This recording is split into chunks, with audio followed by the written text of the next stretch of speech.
Hello, friends. I'm your host, Dave Layton, and welcome to Signs of Our Time, discovering America's heritage, one sign at a time. This podcast is designed to provide the story behind the story found on America's roadside historical signs. It is customary to name bridges after famous people or events, maybe even locations. For example, there's the Golden Gate Bridge in San Francisco, perhaps the most famous bridge in the U.S. There's the Washington Bridge that spans the Hudson River, linking Manhattan and New Jersey. Then there's the longest bridge in the U.S., the Lake Pontchartrain Causeway in Louisiana. It spans 23.79 miles. And there's the Royal Gorge Bridge in Colorado. That's the highest bridge. It stands 956 feet above the Arkansas River.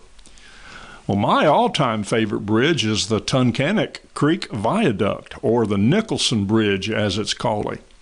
It's located in the small town of Nicholson, Pennsylvania, not far from the town of Tunkhannock, Pennsylvania. This amazing bridge was completed in 1915. I visited this amazing bridge several times when my wife and I lived for a short while in the area. When it was finished, it was the largest concrete bridge in America, perhaps even the world. But that's not the subject of this episode. I want to talk about the Rooster Bridge.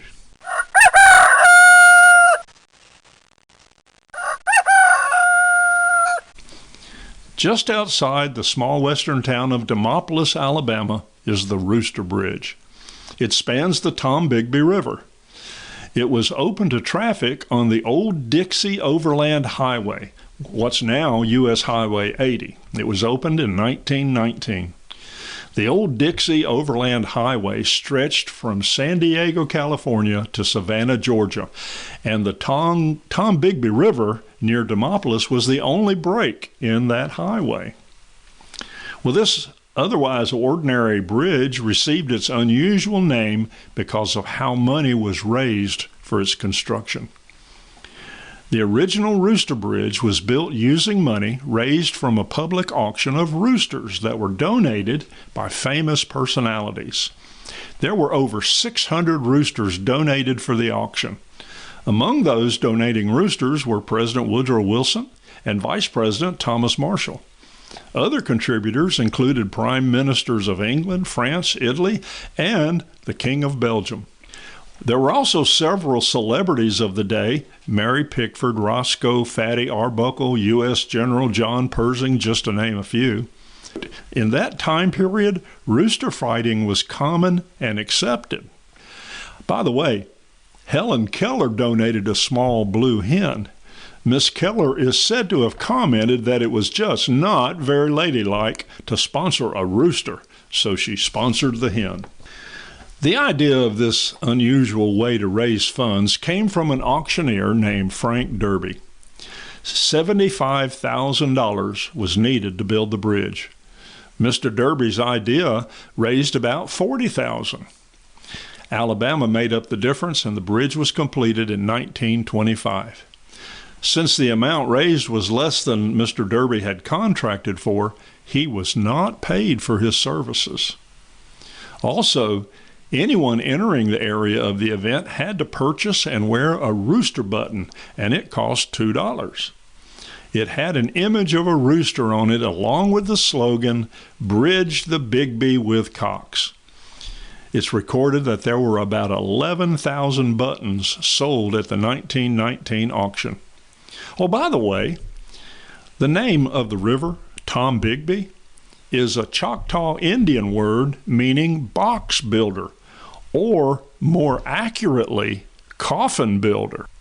Well, when it was completed, the bridge was originally called the Memorial Bridge, but it was still known locally as the Rooster Bridge. Then in 1959, a bill was passed in the state legislature officially changing the name to the Rooster Bridge. Then in 1971, another bill was passed decreeing that all future bridges spanning the Tombigbee would be named Rooster Bridge and bear a plaque related to the unusual plan devised by Frank Derby. Today, if you're a student in the Demopolis school system, the history of the Rooster Bridge is part of the curriculum. And also in Demopolis, there's a Rooster Day outdoor festival, and it's celebrated every year. Well, friends, there you have it.